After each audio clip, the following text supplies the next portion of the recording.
తాలిబాన్ల పాలనలో మహిళలను అణిచివేసేలా మరిన్ని చర్యలు తీసుకుంటున్నారు. ఈసారి ఏకంగా మహిళలు రాసిన ఏ పుస్తకం కూడా ఎడ్యుకేషన్ డిపార్ట్మెంట్లో ఉండకుండా నిషేధించారు. ఇందులో భాగంగా 680 పుస్తకాలను ఆఫ్ఘనిస్తాన్ యూనివర్సిటీల నుంచి తొలగించారు. ఇందులో కెమిస్ట్రీ ల్యాబ్ సేఫ్టీ మాన్యువల్ సైతం ఉంది.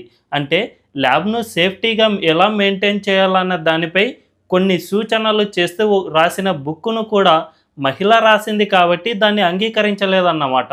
అంతేకాదు జెండర్ స్టడీస్, ఉమెన్ సోషియాలజీకి సంబంధించిన చాప్టర్లు కూడా ఇందులో ఉన్నాయంటే తాలిబాన్లు ఎంత ఘోరంగా ప్రవర్తిస్తున్నారో అర్థం చేసుకోవచ్చు. ఇప్పటికే ఆ దేశంలో మహిళలను 6th గ్రేడ్ సిటిజన్స్గా వ్యవహరిస్తూ ఉన్నారు. వారిని అణిచివేయడానికి కఠిన నిబంధనలను అనుసరిస్తూ ఉన్నారు.